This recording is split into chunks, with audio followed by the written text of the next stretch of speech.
సంధ్యావేళ ఒంటరి పయనం చేరనాదు బ్రతుకు గమ్యం. కన్నీటి కెరటాల ఘోర ప్రళయం ముంచి వేస్తుంది నా దేహం.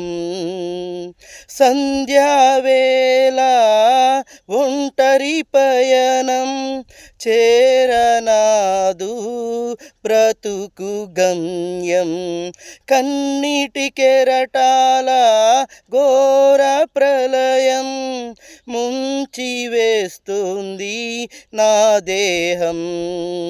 లోక స్నేహము కోరి పాప సంద్రములో పడిపోతిని నే